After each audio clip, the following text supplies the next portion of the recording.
우리의 결심을 한번 다짐하고 넘어가겠습니다. 주여 말씀하옵소서. 말씀을 읽고 듣고 볼 때마다 주여 말씀하옵소서, 내가 지켜 행하리이다, 이런 마음 자세로 그렇게 살아가시기를 축복합니다. 인간관계의 갈등을 극복하라, 이것이 오늘 말씀의 제목입니다. 살아가면서 사람들 사이에 갈등을 경험해 보지 않은 사람이 있습니까? 여기 앉아 있는 분들 중에서. 사람은 잉태하는 순간부터 갈등을 경험하게 됩니다. 결혼해서 아기를 가지면 제일 먼저 나타나는 증상이 뭡니까? 입덧이라는 게 있죠. 입덧이라는 게 이게 갈등 관계입니다. 내 몸에 다른 침입자가 들어왔기 때문에 그것을 거부하는 반응입니다. 거부하는 반응이니까 막 식사도 못하고 구역질하고 그렇게 이 몸에 있는 걸 거부하는, 태아를 거부하는 이 반응이 바로 입덧인데, 그러니까 사람은 잉태하는 순간부터 지금 갈등 관계에 들어가는 거예요. 그래서 태어나면은 그 다음에 동생을 시샘하고, 그 다음에 형제 간의 갈등이 생기고, 부모와 자식 간의 갈등이 생기고, 부부 간의 갈등이 생기고, 고부 간의 갈등이 생기고, 이렇게 하면 끝이 없잖아요. 이게 우리가 살아가는 삶의 현실입니다. 인간관계의 갈등을 잘 표현하는 속담이 있습니다. 사촌이 땅을 사면 그 다음에 배가 아프다. 머리는 안 아프십니까? 사촌이 땅을 사면 배가 아프다. 이 말이 무슨 얘기냐면은, 우리 유초등부 학생들은 이 말이 무슨 말인지 잘 모를 수도 있고, 아니면 학교에서 워낙 똑똑하게 잘 배워가지고 다 알 수도 있는데 실감나게 느껴지진 않죠. 사촌이 땅을 사면 배가 아프다, 아이들에게. 시계가 이렇습니다. 우리 애들 입장에서 말하면은, 내가 학교에서 시험을 봤는데 시험을 잘 봤어요. 내가 평소에는 한 80점밖에 못 봤는데 오늘은 시험을 잘 봐가지고 95점을 받았습니다. 기분이 좋을까요, 안 좋을까요? 기분이 엄청 좋죠. 그래서 기분이 좋아가지고 평소 나보다 공부를 조금 못하는 친구에게 물었어요. 야, 너 오늘 몇 점 받았냐? 기대하기는 나는 70점밖에 못 받았다. 이 대답을 기대하고 물었는데 나 오늘 100점 받았어. 이 말 듣는 순간에 기분이 좋을까요, 안 좋을까요? 95점 받았다고 기분을 좋아했는데 옆에 친구인데 물으니까 친구는 100점을 받았대요. 그 순간에 내 기분은, 좋은 기분은 싹 사라지고 그 다음부터는 기분이 굉장히 우울해지고 침울해지는 그런 마음을 느끼게 될 것입니다. 이것이 바로 사촌이 논을 사면 배가 아프다, 사촌이 땅을 사면 배가 아프다, 이 말과 똑같습니다. 옆에 있는 사람이 잘 되는 것을 기뻐하고 즐거워하기보다는 오히려 그것을 시기하고 질투하는 인간의 기본적인 심성을 표현해 주는 것이 바로 이 속담입니다. 죄로 오염된 세상에서 인간관계의 갈등은 피할 수가 없습니다. 우리는 죄 가운데서 태어났고 죄 가운데 살아가고 있습니다. 이 말은 다른 말로 말하면 우리는 인간관계의 갈등 속에서 살아가고 있습니다. 그렇기 때문에 우리에게 던져진 문제는 이 갈등을 없애는 것이 아니라 어떻게 하면 그 갈등을 극복할 수 있느냐, 이것이 우리에게 던져진 질문입니다. 오늘 우리가 함께 읽은 이 사무엘상 19장 1절에서 12절은 권력을 중심에 두고 그들 사이에, 그 사이에서 벌어지는 갈등 관계를 말씀하고 있습니다. 사무엘상 19장 1절에서 12절을 중심으로 갈등의 원인과 해결책이 뭔지를 함께 살펴보고자 합니다. 첫 번째는 갈등의 원인, 두 번째는 사울 왕의 시기심, 세 번째는 요나단의 우정, 이런 대지로 함께 말씀을 살펴보겠습니다. 첫 번째는 갈등의 원인입니다. 오늘 본문은 사울과 다윗, 사울과 요나단 사이에 벌어지는 갈등을 설명합니다. 세 사람 사이에 벌어지는 갈등의 원인이 무엇입니까? 모든 갈등의 출발점은 사촌이 땅을 사면 배가 아픈 것입니다. 사촌이 잘 되는 것이 갈등의 출발점, 옆에 있는 사람이 잘 되는 것이 갈등의 출발점입니다. 오늘 본문에서도 예외가 아닙니다. 사울과 다윗 사이에서 벌어지는 갈등도 마찬가지입니다. 갈등의 원인은 다윗이 잘 되는 것입니다. 다윗이 잘 되는 그것이 오늘 본문에서 갈등의 원인입니다. 다윗이 하는 일들이 성공을 거둠으로 인해서 백성들의 마음이 다윗에게로 갔습니다. 다윗의 성공이 사울의 마음을 불편하게 만들었습니다. 다윗의 성공이 사울에게서 시기와 질투심을 유발했습니다. 이것이 오늘 본문에 있는 갈등의 원인입니다. 다윗은 사울을 시킨 일을 아주 지혜롭게 잘 처리했습니다. 그래서 사울 왕은 다윗을 좋게 보고 그를 군대 장관으로 삼았습니다.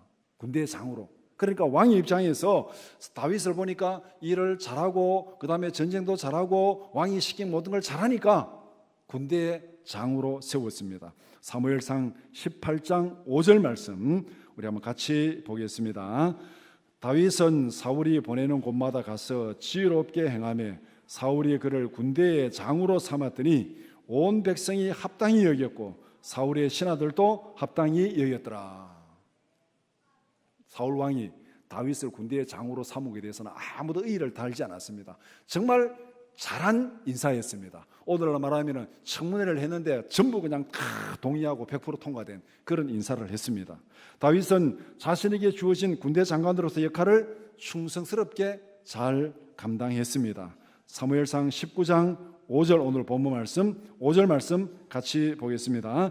그가 자기 생명을 아끼지 아니하고 블레셋 사람을 죽였고 여호와께서는 온 이스라엘을 위하여 큰 구원을 이루셨으므로 왕이 이를 보고 기뻐하셨거늘 어찌 까닭없이 다윗을 죽여 무지한 피를 흘려 범죄하려 하시나이까.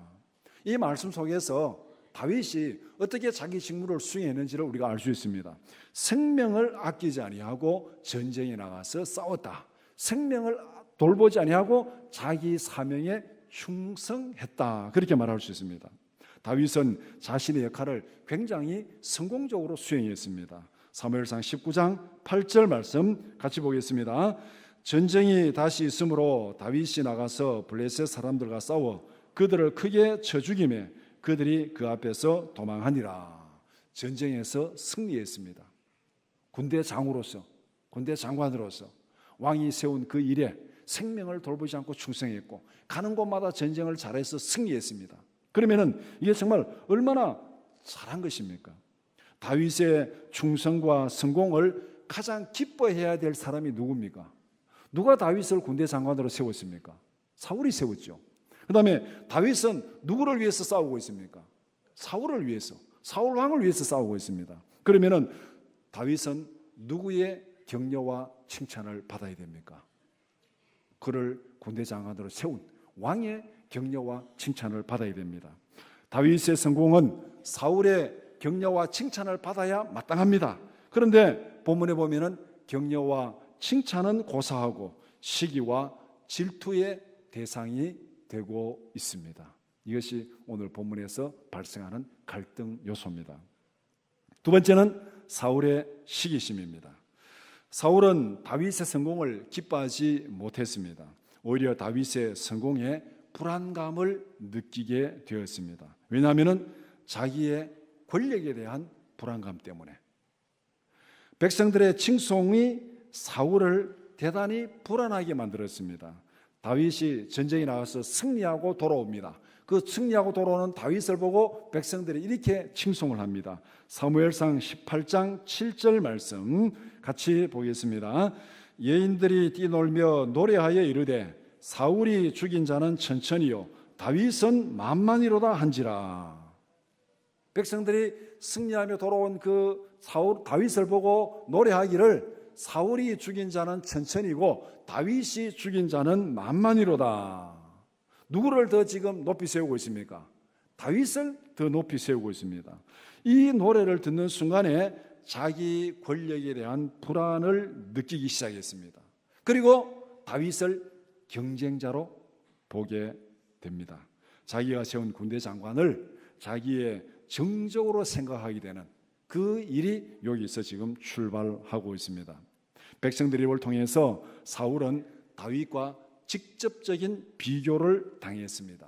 사울이 죽인 자는 천천히요 다윗은 만만히로다. 둘을 딱 비교했을 때, 비교해가지고 거기서 패배감을 느낄 때 여러분들은 어떤 느낌을 느낍니까? 만약에 여러분들이 어릴 때 성장할 때 형제간에 여러분의 동생은 공부를 잘하는데 여러분은 공부를 좀 못했다고 칩시다. 그러면은 부모를 통해서 평생 비교당했죠. 그 비교당하면서 기분이 좋았습니까? 기분이 안 좋았습니까? 너 동생은 공부를 잘하는데 너는 형이 돼가지고 왜 동생만 것도 못하냐? 이렇게 비교를 당하고 컸다면은 여러분 아마 가슴속에 쌓인 상처가 많을 것입니다. 그 반대도 마찬가지. 형은 공부를 잘하는데 동생이 자기는 못했어요. 그러니까 형은 잘하는데 너는 왜 이 모양이냐? 이 얘기를 많이 듣고 여러분들이 성장했다면은 여러분 마음속에 상처가 다 쌓여 있을 것입니다. 사울이 지금 다윗과 직접적인 비교를 당했어요. 사울은 천천히고 다윗은 만만이다. 이 비교당한 경쟁심은 왕권에 대한 불안과 집착으로 발전하게 됩니다. 사무엘상 18장 8절에서 9절 말씀 같이 읽겠습니다. 사울이 그 말에 불쾌하여 심히 노하 이르되 다윗에게는 만만을 돌리고 내게는 천천만 돌리니 그가 더 얻을 것이 나라 말고 무엇이냐 하고 그날 후로 사울이 다윗을 주목하였더라.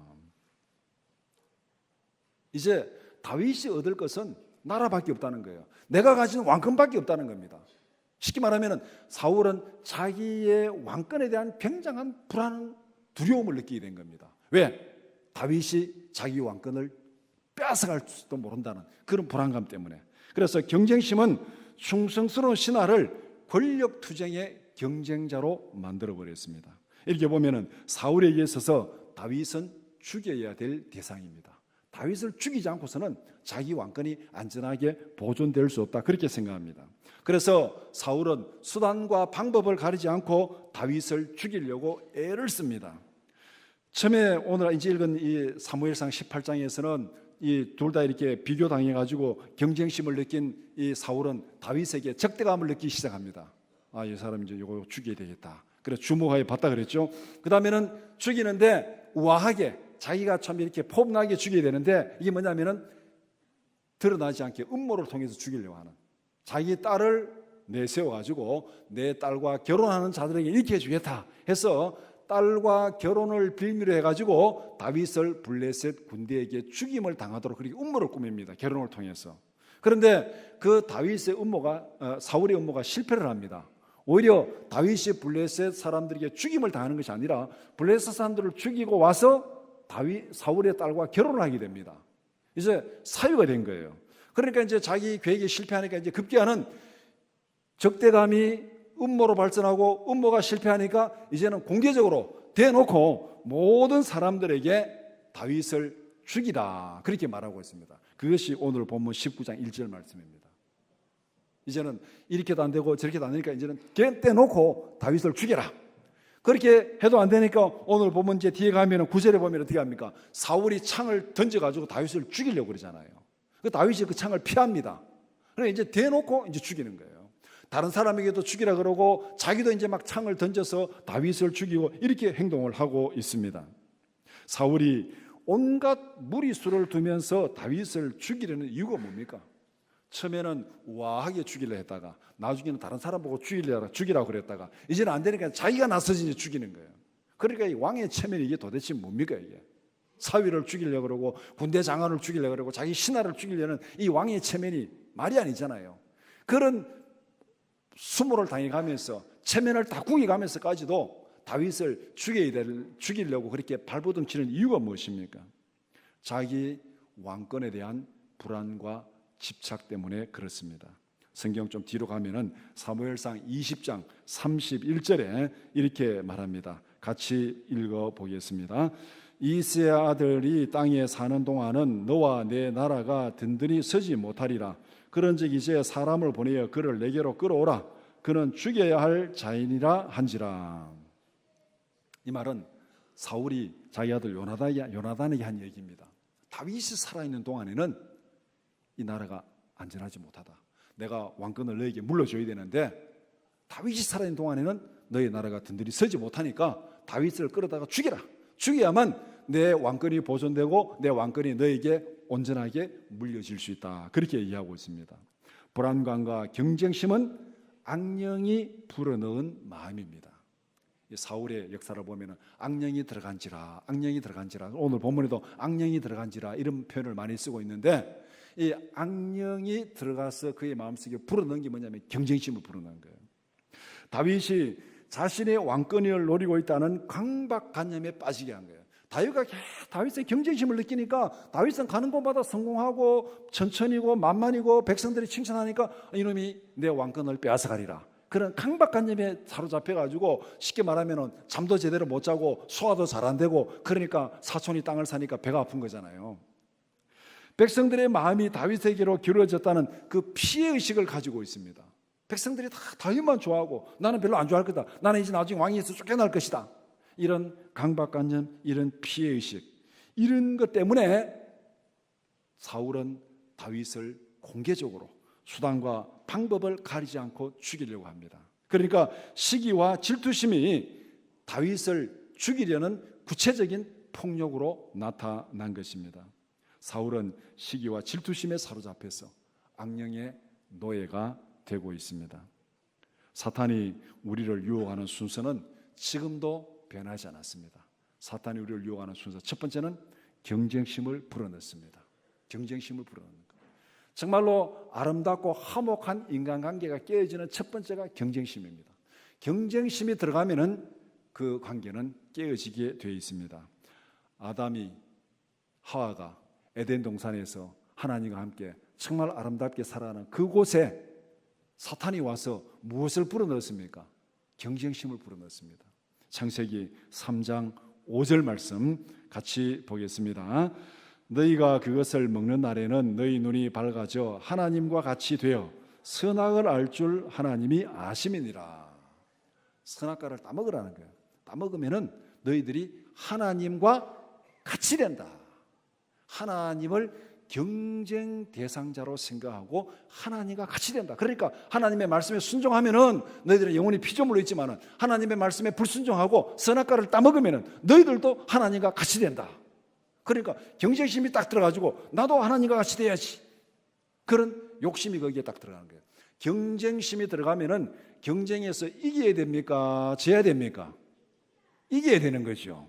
경쟁심이 들어가면 이겨야 돼요. 하나님과 같이 되리라. 하나님과 같이 돼야 되는 거죠. 그래서 경쟁심이 욕심을 불러일으킵니다. 창세기 3장 6절 같이 보겠습니다. 여자가 그 나무를 본즉 먹음직도 하고 보암직도 하고 지혜롭게 할 만큼 탐스럽기도 한 나무인지라. 여자가 그 열매를 따먹고 자기와 함께 있는 남편에게도 주매 그도 먹은지라. 이래서 하나님 앞에 불순종하고 죄를 범한 겁니다. 경쟁심이 들어가서 욕심이 발동하고 죄를 범했어요. 이 죄가 어떻게 그 다음에 나타났나? 이 죄를 범한 다음에 모든 인간관계는 투쟁적 경쟁관계로 바뀌어집니다. 형제간의 관계도 정말 서로 사랑하고 우애의 관계가 아니라 투쟁적 경쟁관계로 바뀌어져요. 그래서 이 경쟁에서 내가 졌다는 패배감을 느끼는 순간에 사람들은 걷잡을 수 없는 시기심을 느끼게 됩니다. 그래서 이 시기심이 어떻게 나타나는가? 창세기 4장 5절 말씀, 가인과 아벨 사이에 보면 이렇게 말씀하고 있습니다. 같이 보겠습니다. 가인과 그의 제물은 받지 아니하신지라 가인이 몹시 분하여 안색이 변하니. 앞뒤 문맥을 보면은 아벨도 제사를 드리고 가인도 제사를 드리고, 하나님께서 아벨의 제사를 받고 가인의 제사는 받지 않았습니다. 잘못이 누구에게 있습니까? 가인에게 있는 것이죠. 아벨이 잘못한 거 없어요. 그런데 가인은 누구에게 경쟁심을 느끼고 누구에게 시기심을 느낍니까? 아벨에게 시기심을 느끼고 기분이 정말 안 좋았습니다. 그래서 아벨을 시기하게 되는 거예요. 그 다음에 이 시기심은 구체적인 폭력, 살인으로 나타납니다. 창세기 4장 7절 8절 같이 보겠습니다. 내가 선을 행하면 어찌 낯을 들지 못하겠느냐? 선을 행하지 아니하면 죄가 문에 엎드려 있느니라. 죄가 너를 원하나 너는 죄를 다스릴지니라. 가인이 그의 아우 아벨에게 말하고 그들이 들에 있을 때에 가인이 그의 아우 아벨을 쳐 죽이니라. 경쟁심이 들어가고 욕심이 들어가고 그 다음에 시기심이 발동하고 그 다음에 살인이 일어나는, 형이 동생을 죽이는 그런 일이 벌어졌습니다. 사울이, 오늘 본문에서 사울이 다윗에게 느끼는 감정은 가인이 아벨에게 느끼는 감정하고 똑같습니다. 비교를 당했어요. 내가 졌다는 패배감을 느낍니다. 상대방이 잘못한 거 아무것도 없어요. 상대방이 잘한 거예요. 그런데 상대방이 잘한 거기에 대해서 시기심을 느끼고 누가 누구를 죽이려고 그럽니까? 잘못한 내가 잘한 상대방을 죽이려고 하는 거예요. 가인이 아벨을 죽였듯이 사울이 다윗을 죽이려고 합니다. 이것이 바로 경쟁심, 시기심이 들어가서 나타난 결과입니다. 모든 인간관계의 갈등은 바로 여기서 시작되는 거예요. 경쟁심과 시기심. 경쟁심과 시기심을 극복하라. 이것이 인간관계에서 발생하는 갈등을 극복하는 방법입니다. 그러면 어떻게 경쟁심과 시기심을 극복할 수 있습니까? 오늘 본문에서 요나단의 모습을 통해서 그 구체적인 방법을 우리에게 보여주고 있습니다. 세 번째, 요나단의 우정입니다. 상식적으로 생각하면 다윗의 성공을 가장 시기해야 될 사람이 누굽니까? 사울입니까? 요나단입니까? 요나단이에요. 사울은 처음에는 다윗의 성공을 시기할 수도 있습니다. 그러나 좀 더 조금만 생각을 바꾸면 시기할 이유가 전혀 없어요. 자기 신하고 자기 군대 장관이고 나중에는 자기 사위가 됐잖아요. 자기 사위가 됐으니까 이제는 거기에 대해서 별로 시기심을 느낄 이유가 없습니다. 그런데 요나단은 어떻습니까? 다윗이 충성스러운 군대 장관이에요. 백성들의 마음을 얻고 있습니다. 그런데 그 다윗이 사위가 된 거예요. 요나단은 사울에게 왕권을 이어받아야 될 아들인데 강력한 경쟁자가 사위가 되었습니다. 그러면 경쟁이 더 치열해지는 거예요? 경쟁이 없어진 거예요? 경쟁이 더 치열해지는 겁니다. 그러니까 요나단은 다윗이 성공할수록 경쟁심을 더 느끼게 되고 사울은 경쟁심을 느낄 이유가 없습니다. 그런데 지금 결과는 반대가 된 거예요.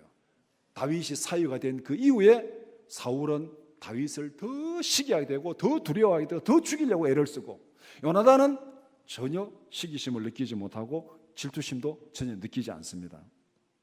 다윗에 대한 요나단의 태도는 어떻습니까? 요나단은 다윗에 대해서 어떤 경쟁심도 가지고 있지 않았습니다. 경쟁심이 없으니까 시기할 일도 없고 질투할 일도 없습니다. 경쟁심이 들어가야 시기심이 생기고 질투심이 생겨요. 경쟁심이 없으면 시기할 일도 없고 질투할 일도 없어요. 다윗을 바라보는 요나단의 관점은 어떤 것이었습니까? 경쟁심이 아니라 사랑이었습니다.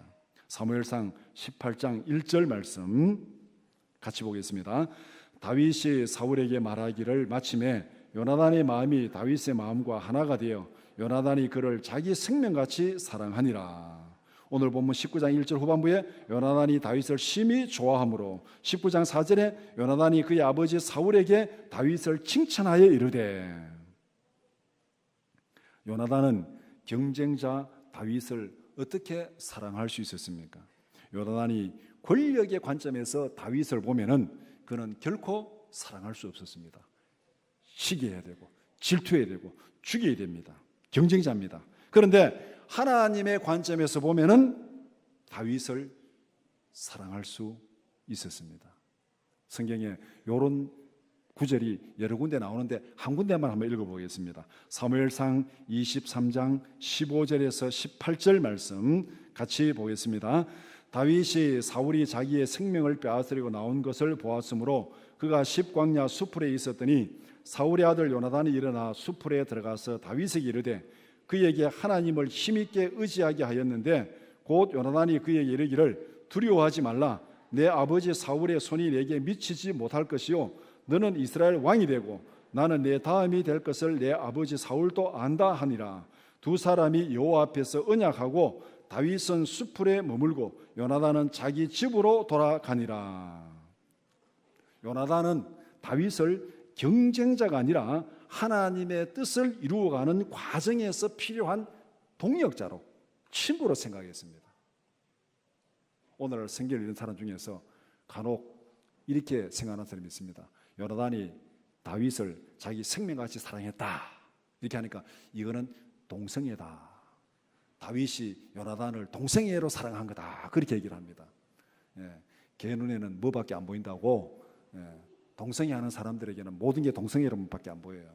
성경에 그런 흔적이 어디도 없어요. 오늘 지금 이 23장 18절 말씀이 그것을 분명히 보여주고 있잖아요. 두 사람이 여호와 앞에서 언약을 세운 거예요. 여호와 앞에서. 여호와 앞에서 이 언약적 사랑입니다. 성경에 언약적 사랑.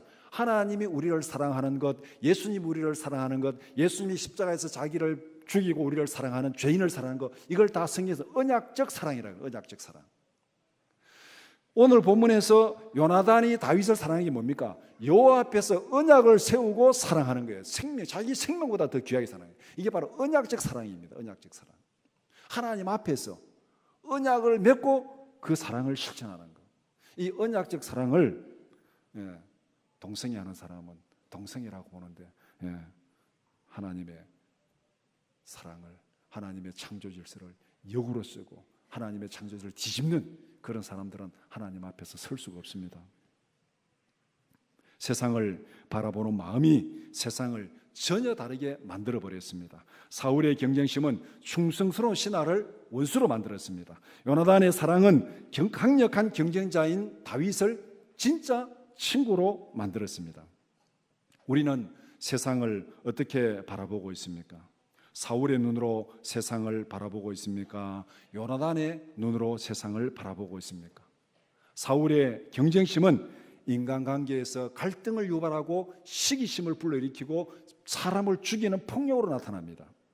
요나단의 사랑은 갈등을 해소하고 완화시키고 정말 친구로 만들고 경쟁자를 친구로 만들고 동역자로 만들었습니다. 우리는 어떤 눈으로, 어떤 마음으로 세상을 바라보고 있습니까? 오늘 본문은 우리에게 분명한 메시지를 던집니다. 세상을 어떤 관점으로 보냐에 따라서 갈등이 일어날 수도 있고, 세상을 어떤 관점으로 보냐에 따라서 갈등이 없어질 수도 있습니다. 사울의 경쟁심은 모든 갈등을 유발했습니다. 요나단의 사랑은 모든 갈등을 해소시켰습니다. 오늘 본문이 우리에게 전하는 메시지가 바로 이것입니다. 말씀을 정리해 봅시다. 인간관계의 갈등을 극복하는 방법은 무엇입니까? 경쟁심과 시기심을 극복하라. 이것이 인간관계에서 발생하는 모든 갈등을 극복하는 방법입니다. 경쟁심은 사탄이 불어넣은 마음입니다. 사탄은 하와에게 경쟁심을 불어넣어서 하나님께 불순종하게 하고 범죄하고 타락하게 만들었고, 그 죄악이 가인이 아벨을 죽이는 그런 경쟁, 시기, 질투, 폭력, 살인으로 나타났습니다. 하나님이 심어준 마음은 경쟁심이 아니라 경작의 마음입니다. 경작의 마음은 다른 말로 말하면은 다른 사람의 유익을 구하는 사랑의 마음입니다. 하나님께서 인간을 창조하시고 창세기 1장 28절에서 2장 15절에서 주신 사명은 경작의 사명입니다. 경작의 사명. 상대방의 잠재력을 충분히 발휘하도록 만들어라. 이게 경작이에요. 이게 다른 말로 말하면은 자기의 유익을 구하지 아니하고 다른 사람의 유익을 구하는 사랑의 마음입니다. 이것이 경작의 마음이에요. 어떤 마음으로 인생을 바라보고 평가하고 있습니까? 경쟁심으로 보면은 세상의 모든 사람들은 적대적 대적입니다. 사울의 경쟁심은 충성스러운 신하를 원수로 만들었습니다. 경작의 마음으로 보면은 세상의 모든 사람들은 친구요 하나님의 뜻을 이루어가는 동역자입니다. 요나단의 사랑은 강력한 경쟁자 다윗을 진정한 친구로 만들었습니다. 경쟁심은 사탄이 불어넣은 마음입니다. 하나님은 경쟁심이 아니라 경작의 사명을 우리에게 주었습니다. 경쟁심이 아니라 하나님의 마음으로 세상을 바라보는 저와 여러분들이 되기를 축복합니다. 이것이 인간관계의 모든 갈등을 극복하는 대원칙입니다. 이 원칙, 사명감의 눈으로, 경작의 마음으로 세상을 바라보는 대원칙을 예수님은 이렇게 정리하고 있습니다. 마태복음 6장 33절 말씀 같이 읽겠습니다. 그런즉 너희는 먼저 그의 나라와 그의 의를 구하라. 그리하면 이 모든 것을 너희에게 더하시리라. 하나님의 마음으로 세상을 바라보고 하나님의 관점에서 다른 사람을 바라봄으로 인해서 정말 우리가 하나님 앞에서 화목하고 화평하고 하나님의 뜻을 이루어가는 우리의 삶이 되기를 축복합니다. 기도드리겠습니다.